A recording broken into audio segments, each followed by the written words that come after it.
So good to have you all here with us today. For those of you who are watching online, thank you for joining us today and for being a part of our church family. And I know some of you come from other church families and you've just kind of been tuning in because your church maybe wasn't online or whatnot. And so I just want to say thank you. Thank you for letting us serve you during this season. And whenever you head back to your local church, if you ever need us again, we'll be here for the foreseeable future online. For the rest of us, we're beginning this brand new series today called This Is Us. This is us. And, we just thought, there's not enough drama going on in the world right now, so why don't we just add a little bit more to the equation? Because, why not, right? I mean, actually, my wife, Carrie, loves the TV show This Is Us. Anybody This Is Us fans? And I sit down and watch it with her, and I say to her almost every time, I think the writers come up with the most dramatic thing they can possibly come up with. And then they bring someone else in and say, could we make this a little bit more dramatic? Let's see what we can do to make this even worse, And so anyway, we're not actually talking about the TV series, just so you know. We're actually talking about, can you guess?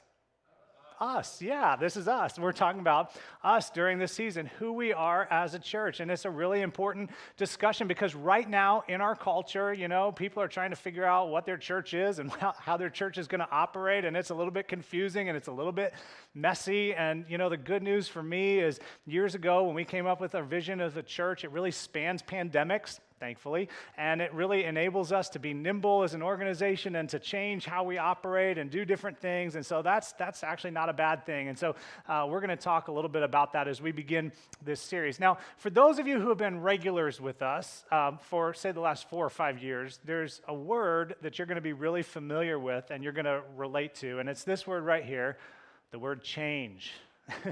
Sometimes it feels like change is the only constant, right? I mean, we have just seen so much change. In the video you would have seen, as we talked about, we've had new faces, we've had campus overhauls at both of our churches, Greensburg and Batesville. We've had some renovations.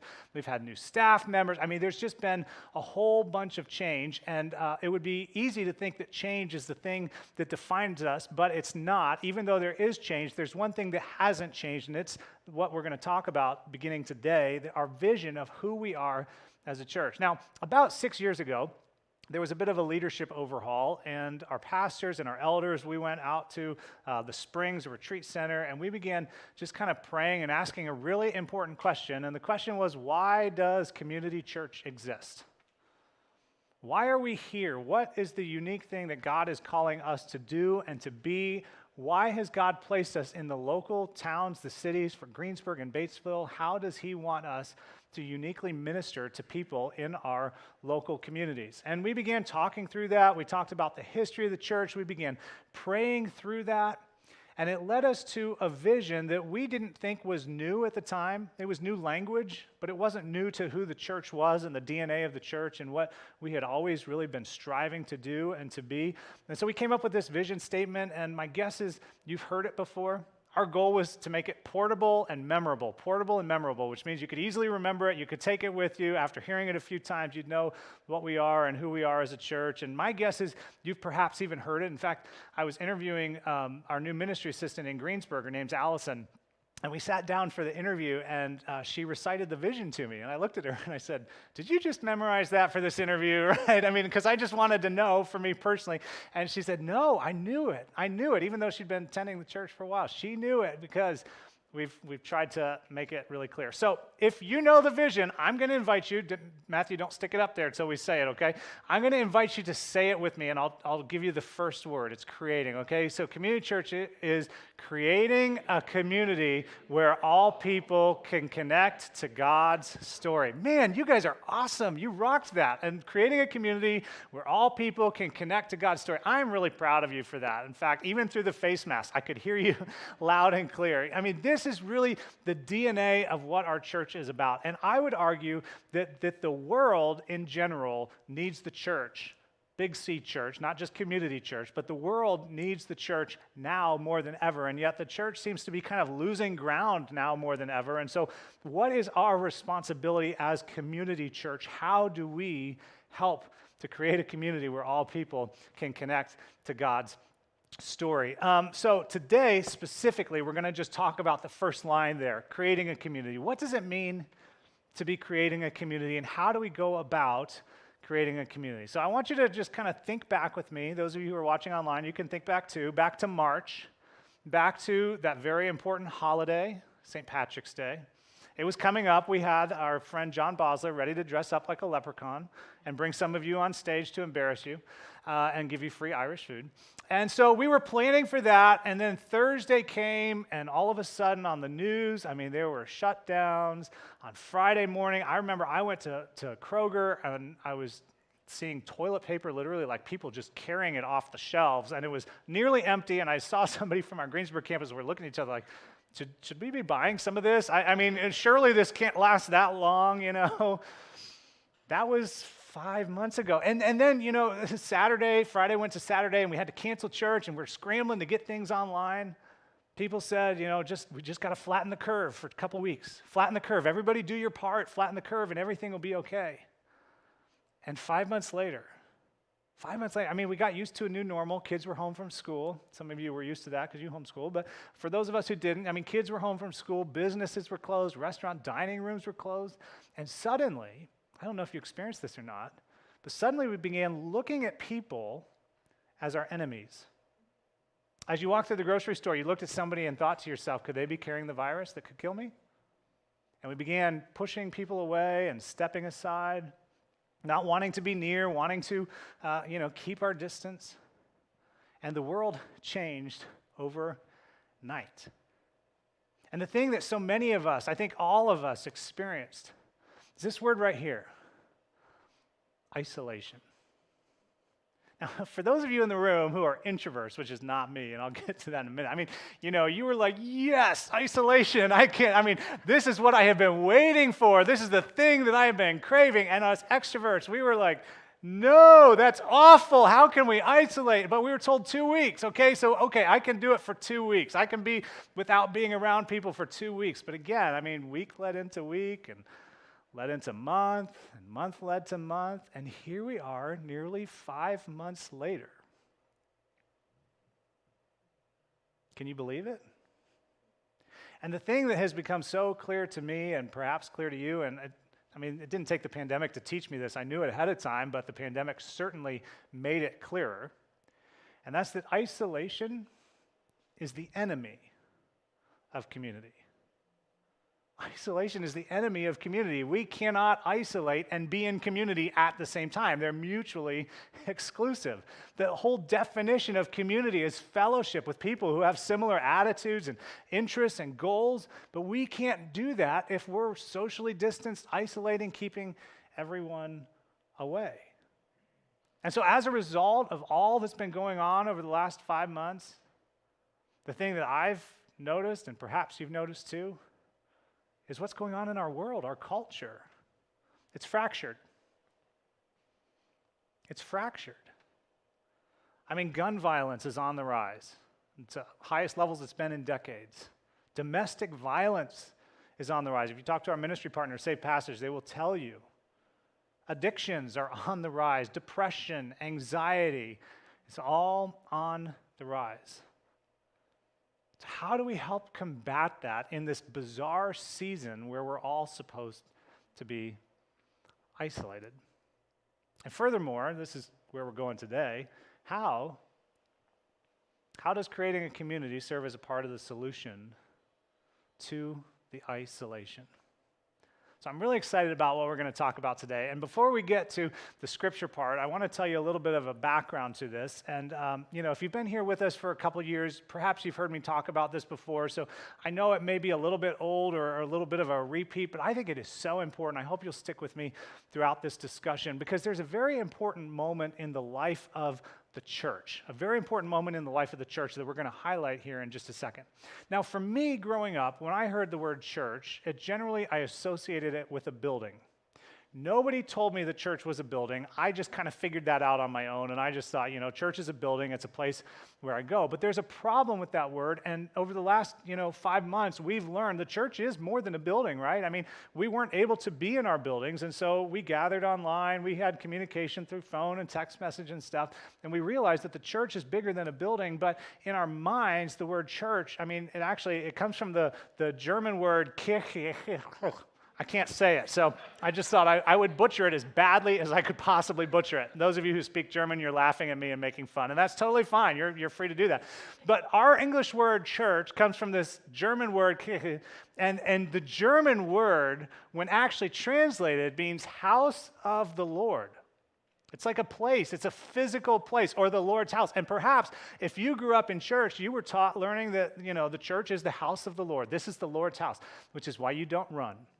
And it's why you don't wear ball caps, and it's why you don't wear shorts and a t-shirt, because God doesn't care about your comfort except on really hot days, and then you were allowed to. But generally speaking, this was a sacred place. Now, hear me out.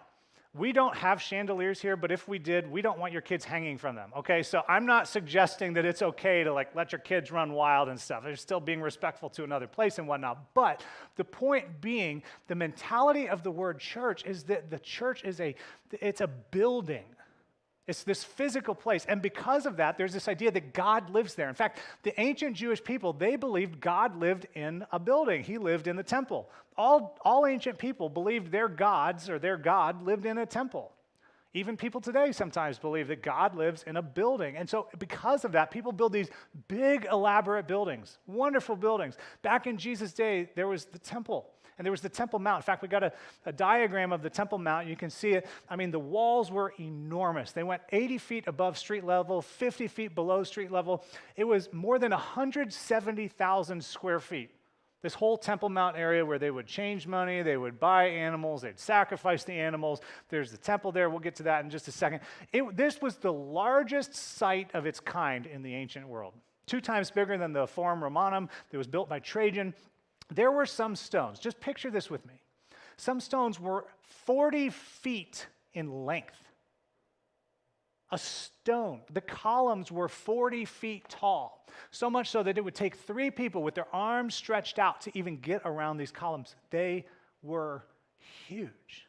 And then there was the temple itself, and here's kind of an artist rendering of what the temple might have looked like. This is not a photograph, in case you're curious. It went 165 feet high. It was covered with gold, silver, crimson, purple. It was believed that because the sun there was so much gold that when the sun would rise, it was so bright, it was blinding if somebody were looking in that direction. And so as a result, people who saw this and they looked at it, it's like, it just seemed holy. It just seemed sacred. I mean, God must have lived there. And interestingly enough, it was all built without the benefit of modern construction equipment. But what does it say about a God who cares so much about his building? What does it say about a God who cares so much about the space that he lived in? Kind of interesting.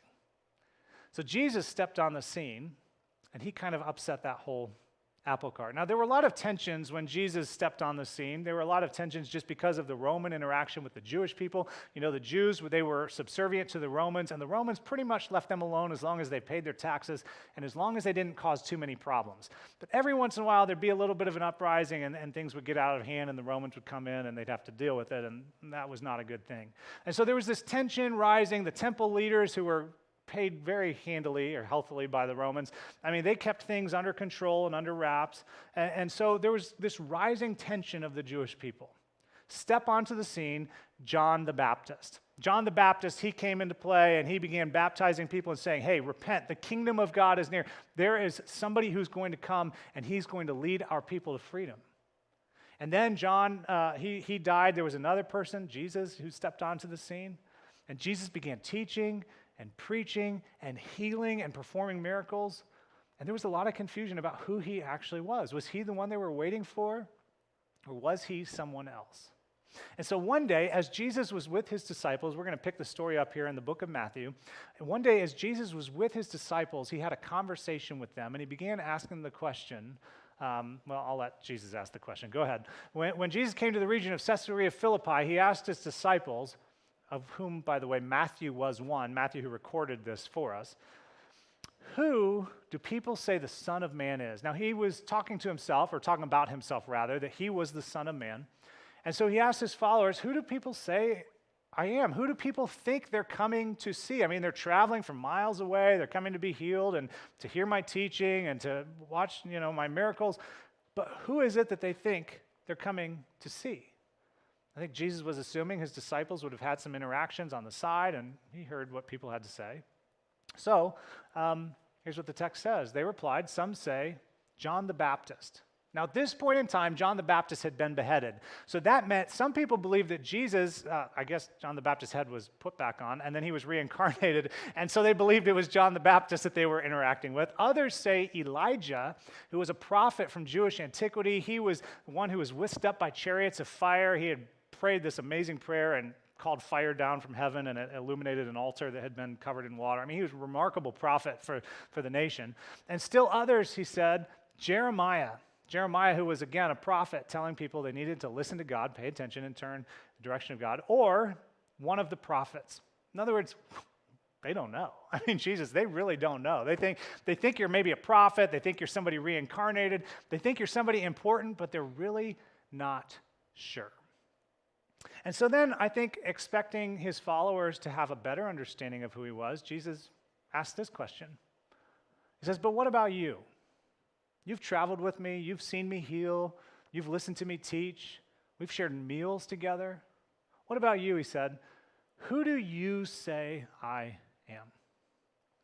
And perhaps because nobody else spoke up, or perhaps because he was the leader of the group, or perhaps he was just an eager beaver to answer, Simon Peter replied. Here's what Simon said. He answered, you are the Messiah. You're the Messiah, the Son of the living God, not the dead gods that the Roman people worship, but you're the Son of the living God. Now, in the first century, the Messiah was somebody who was greatly looked for, and the word Messiah carried with it this feeling of hope. And what Simon Peter was saying in these moments is, you're the one we've hoped for. You're the one we're looking for. You're the one we've been waiting for. You're the one who will be our rescuer. You're our deliverer. So Jesus, he replied.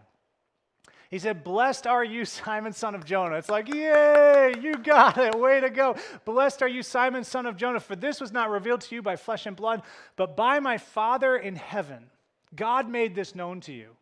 God made this known to you. It didn't come from your own thinking. God helped you figure it out. And then he said, and this is kind of interesting, he says to him, look, Peter, Simon, because you've just told me who I am, I'm going to go ahead and tell you who you are.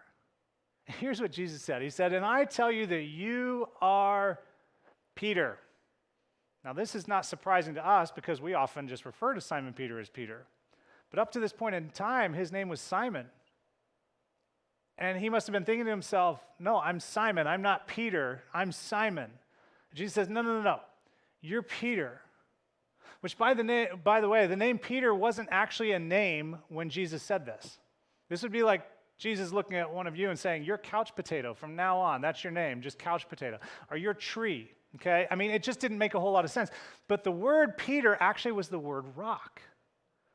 And Jesus was saying, look, and it was a wordplay we're going to get to in just a second here, but he was essentially saying, look, you are a rock. I'm changing your name because you understood who I am, and so I'm changing your name, and we're going to mark this momentous occasion by renaming you Stone.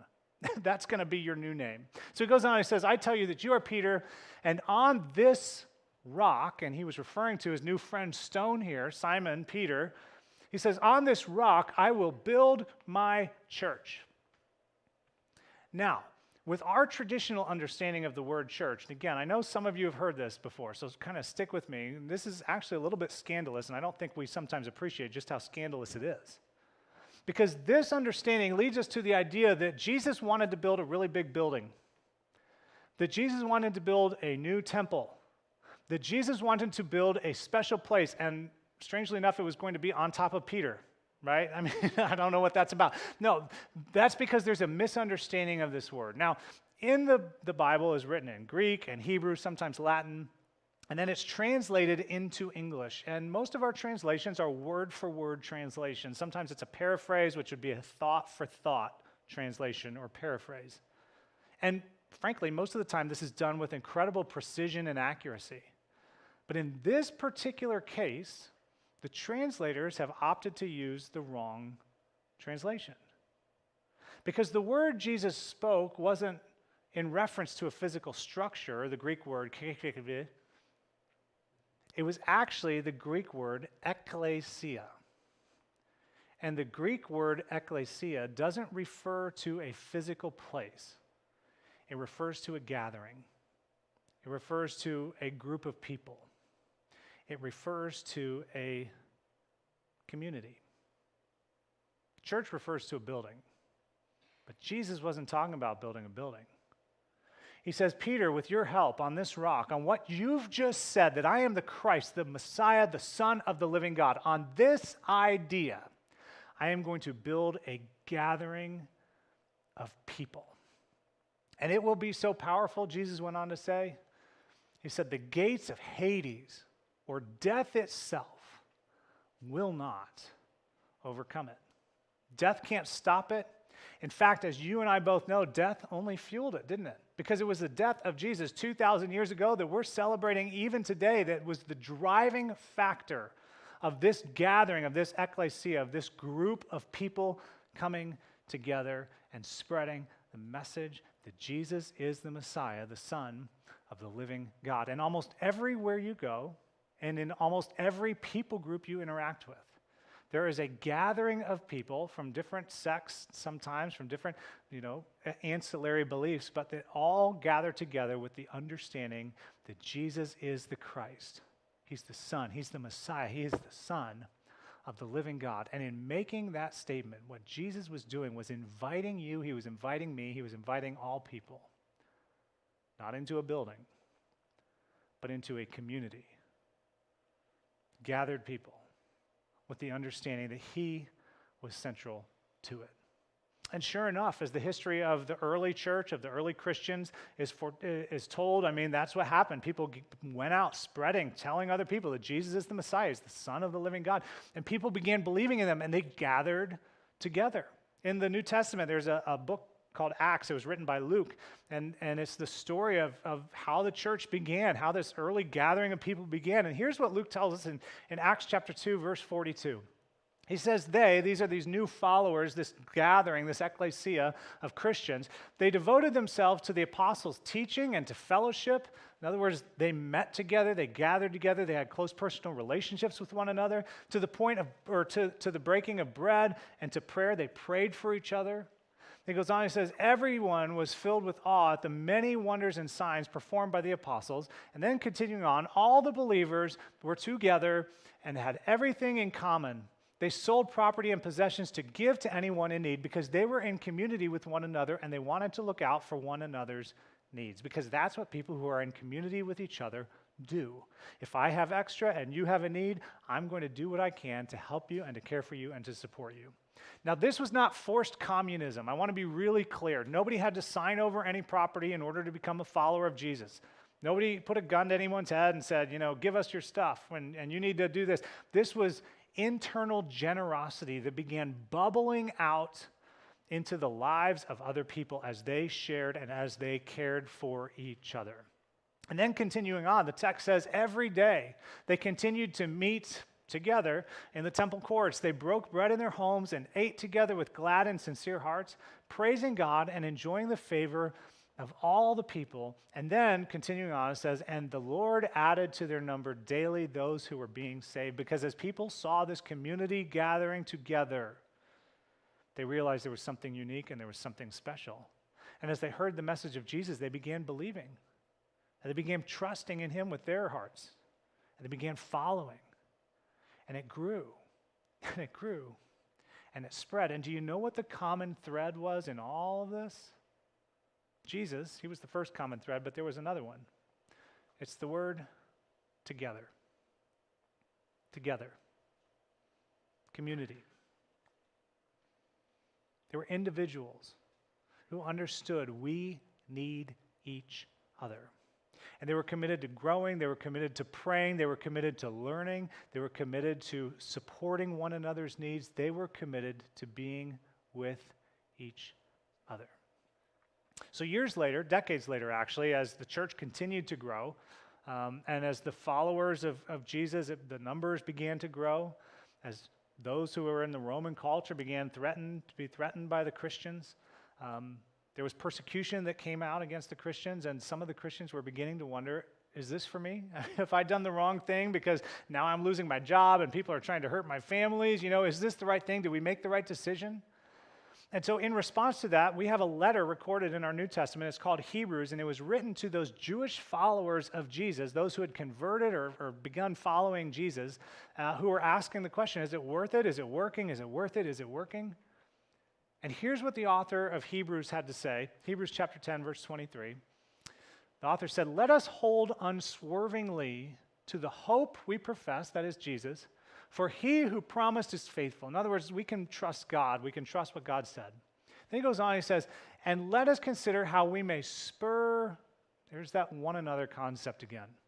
Let us go on and see how we may spur one another on toward love and good deeds. That is, doing the things that Jesus has called us to do, the instructions, following the commands that Jesus has given us. And then he adds this. He says, "Not giving up meeting together, as some are in the habit of doing." Now, I think you could rewrite that and say, not moving toward isolation, as some are in the habit of doing. Because some people had given up that time. Some people had isolated themselves, and according to the author of Hebrews, that was not a good thing. Honestly, one of the most troubling things for me over the last 5 months is this idea that isolation is okay. Because it's not.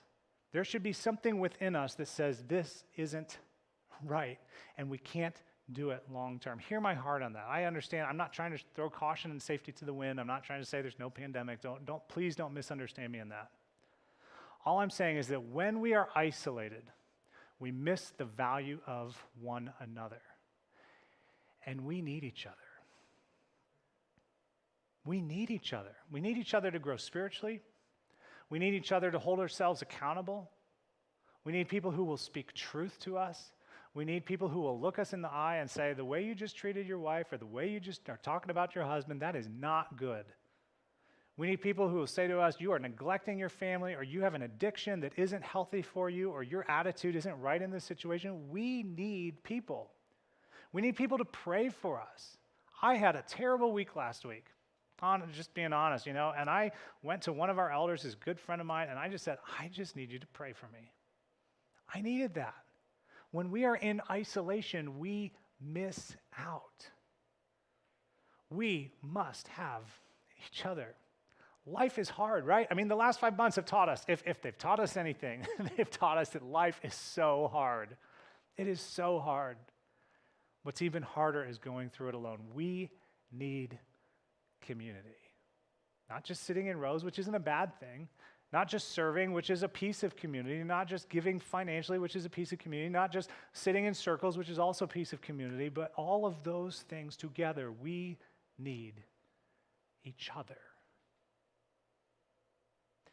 So the author of Hebrews, continuing on, he says, not giving up, meeting together, some are in the habit of doing, but encouraging one another, and all the more as you see the day. And when he referred to the day, he was talking about the day of Jesus' return, not a matter of if, but a matter of when. We don't know when. We know he's coming, the day approaching. But I'm telling you, my friends, as you look through the pages of the New Testament, as you look at what Jesus had to say, if you look at what Peter, Paul, Ringo, I added him in. He wasn't really part of it. But Peter, Paul, John, what they had to say is that isolation, there's no place for isolation. There's no place for isolation because we need one another. Community was not an option. Community was not a suggestion. Community is a requirement.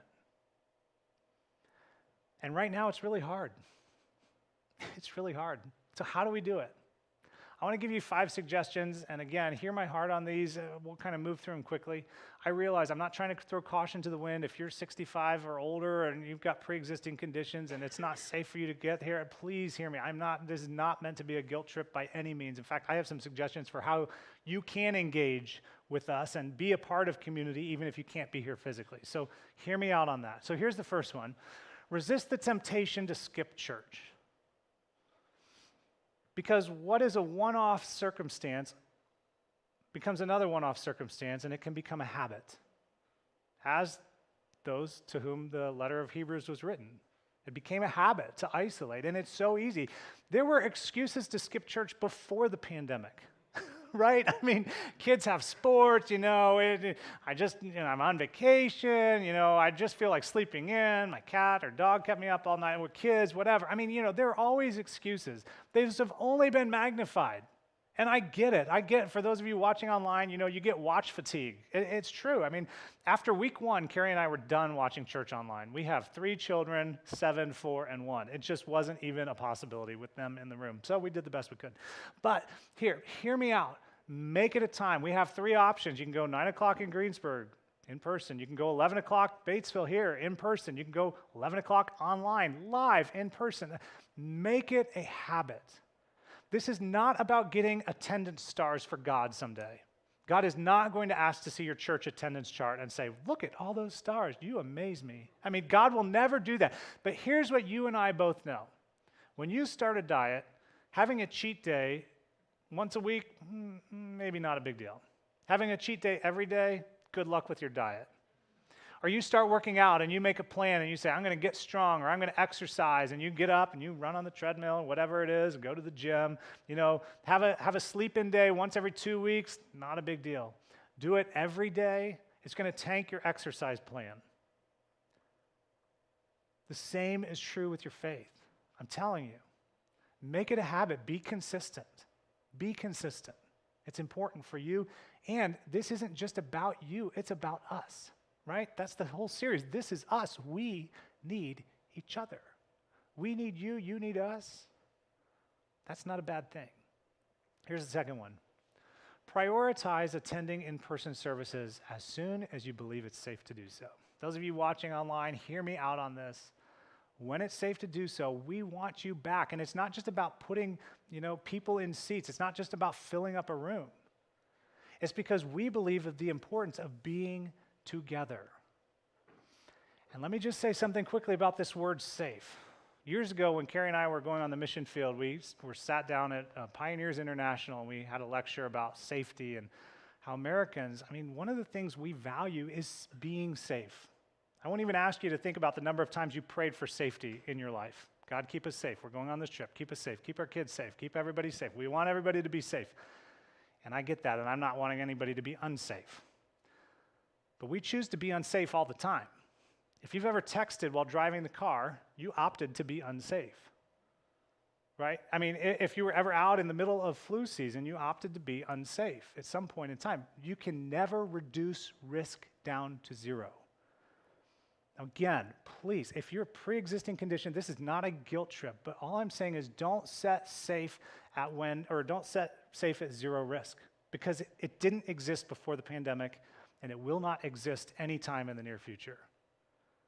Your spiritual health has to be prioritized somewhere in the equation. And I'm not telling you where that place is. You've got to figure that out on your own. But please hear my heart in that. Make it a priority when you feel safe to do so. Here's the next one. Engage with a community group. Engage with a community group. It's important to be in community. And again, if you're at a point where you're just not ready to be in public, okay, that's fine. We have online group options. We would love to help you engage with an online group. If your online group isn't meeting, or if your regular group isn't doing Zoom and you're not comfortable, let us know and we'll figure out how to get them, to do Zoom for you so you can still be a part of that. We want you to be, we need each other. Are you getting the point here? We need each other. That's what community is, each other. Here's another one. Find ways to serve others. Isolation focuses inward, right? It just causes us to look at ourselves and to look at our own needs. And after 5 months, we just become really self-centered. It's easy. That's the default. So this may be something you have to fight against. So find a way to serve others.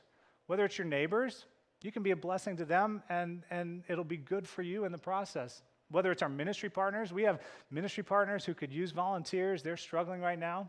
Whether it's us, we have ways you can volunteer both online or in person or in low-risk situation in case you're concerned. We'll find a way. We want you to serve others. And then here's the last one. Be generous. I got to say, I'm really proud of our church. We have just been our church is so generous. And that is a blessing because some of our ministry partners are struggling financially right now, and our church has been able to continue giving in ways that we've continued to give, the ways we had been doing before the pandemic. We've been able to hand out free food from our Greensburg campus, corn and pork and all kinds of stuff. I mean, we have had the privilege of being generous, and all I want to say is that fear and isolation are enemies to generosity. So you've got to resist it. You've got to resist it. And we've got both of those, right? We've got fear and anxiety and isolation right now. Historically, we've been so generous, and I just want to invite you to continue, please continue being generous to the needs of others. Our communities are better off because our church. And I'm so thankful to get to be a part of that, to get to be a part of helping to create a community where all people can connect to God's story. Now, if you're not sure how to engage in a community group or how to serve, we can help you with that. If you want to text the word engage to 812-575-4229 or talk to me, talk to John. Matthew, leave that up there for a little bit, if you would. And then we will connect you. We will help you find somewhere to serve, whether it's within our walls or with a ministry partner. There are tons of opportunities. We'll get you connected in a community group, an online group. We want to do what we can to help you be engaged in community with each other, because isolation is not your friend. It is not your long-term friend. So resist that temptation. So as we close, I want to tell you a story from years ago when I was a youth pastor. Youth pastors have crazy ideas. And one time I was on a mission trip to Mexico. And on this mission trip, we did team building activities before we went and built some houses.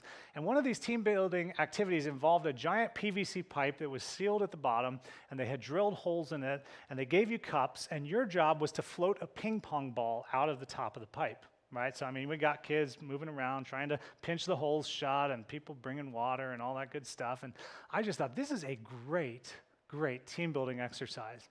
So every year we had a summer retreat with our high school students, and I thought, I'm going to build my own PVC pipe. So I went to Menards back there in Indianapolis, and I got a big pipe, and it was so big I had to cut it in half and then sealed it together for when we actually did the event. I drilled a bunch of holes in it, sealed it off at the bottom, gave the kids little Dixie cups, and I was like, all right, guys, go at it. And they went at it, and at it, and at it, and at it. Finally, they got the ping pong ball out, but it took a long time. We're talking like an hour. It was... And, I'm laughing at the side thinking, this is such a great team building activity because I'm all about community. I'm all about relationships. You're working together. You're figuring it out. So the next summer, I went back to Mexico on another one of these trips, and we did the same team building activity. And I got to the PVC pipe thing, and I was looking at it. And I was like, hey, their pipe's a lot shorter than ours. And hey, they've got about like 60% of the holes that I drilled in mine. And hey, they've got giant red Solo cups to pour the water in. And I realized I had created an impossible team building activity for my students. But they did it. And I got to be honest, I was thinking about just our current situation. And our current situation, it's kind of like that tall pipe with all the extra holes, right? Creating a community was hard before. It's just infinitely more hard now, but it's not impossible. Because Jesus said, on this rock, I will build my gathering, my community. And he said, the gates of hell, death itself, will not stop it. And my friends, neither will a coronavirus, and neither will anything else, because Jesus is the Christ, the Son of the living God. He died, he came back to life, and our hope is in him. We have the greatest message the world has ever known. We get to be carriers of it to people all over. It starts by creating a community here, by being together, by being involved in one another's lives, by refusing to isolate even though the times push us in that direction, and say we're going to be about creating a community where all people can connect to God's story.